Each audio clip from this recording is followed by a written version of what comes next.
Welcome to the channel. Tessie here, and on this channel we discuss so many things: viral topics, my lifestyle, the outcomes of Black women and women in general in dating and more. So grab yourself a glass of something nice, come and sit down with me and let's have a discussion. So I've got water here, water. Smash that subscribe button, smash the like button, because we're going to talk about something very interesting. We are going to be reacting to the viral TikTok of that South Asian man who talked about how Black women are the ones that were always there for him when he was struggling and suffering. Finally, I'm making another video, and I'm just going to do a very quick intro for those of you who are joining the channel for the first time.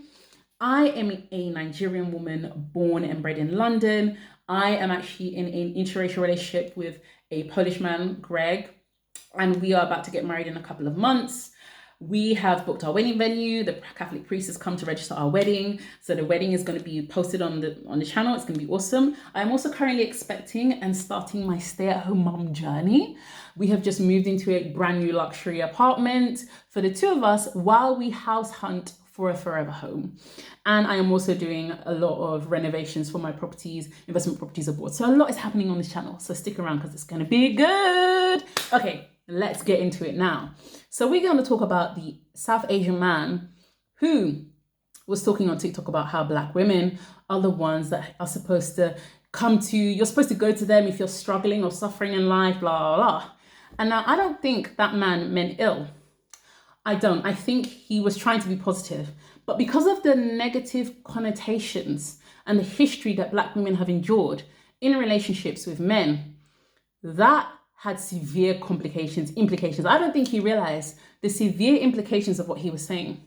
And the reality is, he was basically saying Black women are the ones you need to go to if you're struggling, if you're down, if you're out, if you need someone to build with you, blah, blah. And the reality is, unfortunately, because Black women have been mistreated so badly by the men in the community, and because they've been mistreated and it's been, put out there for everybody to see, online, on social media, on YouTube, on podcasts, essentially what's happened is other groups of men have now seen this and they've gone, okay, so the men in your community are treating you so badly and you still stick by them. So that means that you'll support us if we're struggling and suffering and if we treat you badly, and you'll stick by us. And this is why I always said to Black women, it's about the character of the man, not the skin color. The character of the man decides the lifestyle and the quality of life that you will live with that man. And as you can see, men of other groups have seen how badly Black men treat you. And they now see that you will stay with Black men, no matter how badly they treat you, so that they can now also suffer and struggle with you and you'll stay with them. And the reality is, many Black women have been raised to be people pleasers. They've been raised to please the men in the community, love them, pour effort, time into them, their fathers, their brothers, their cousins, their male friends, and they have never been the ones to expect or receive any of the the love, that they give into their family members, their friends, their partners. They've never been the ones to, be expected to receive that back. And the reality is, unfortunately, many Black women don't have expectations, dating expectations and standards because of that.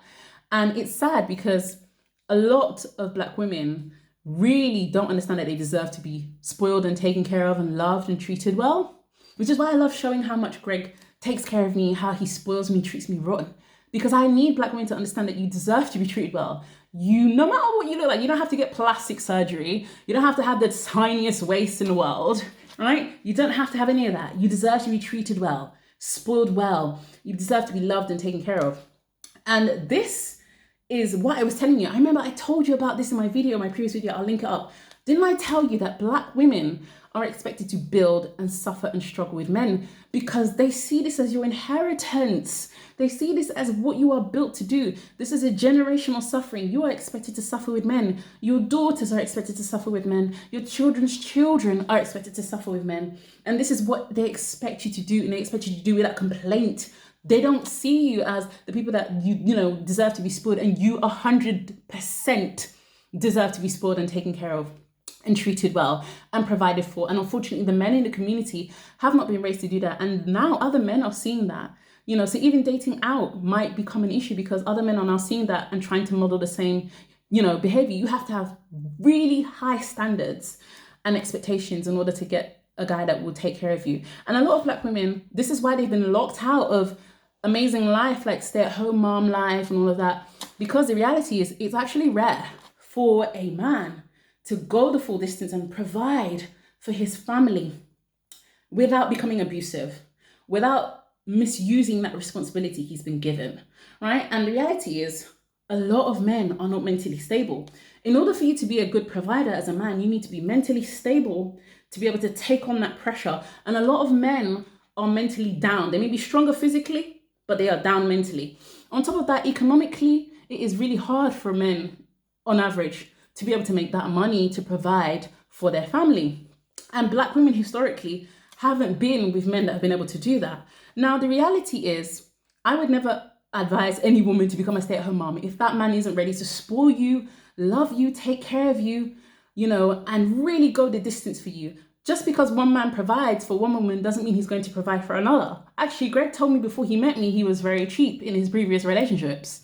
And I am the only woman he's ever wanted to provide for and ever will provide for. And the reality is it's actually rare because many stay-at-home moms end up being abused by the men who are providing because it's hard for them to take on that responsibility. I'll give you an example, right? Greg spoils me rotten. He takes such good care of me. And he flew to Poland this morning and I was in tears. I was crying. And the night before he asked me, he said, "What do you want? Tell me how much money you need. Tell me what you want. So, you're taken care of while I'm gone." And he said, "I don't want you to stay here on your own. I want you to go to your mum and I'll pay for your ticket." And in the UK, train is a lot of money. It's hundreds of pounds. You cannot be broke and get on a train in the UK. And he spent hundreds of pounds for me to go and see my mum. And he literally left me with like a ton of money. He spoiled me so much while I'm pregnant. Listen, he did all of that just because he loves me so much. And I am unapologetic about what I want.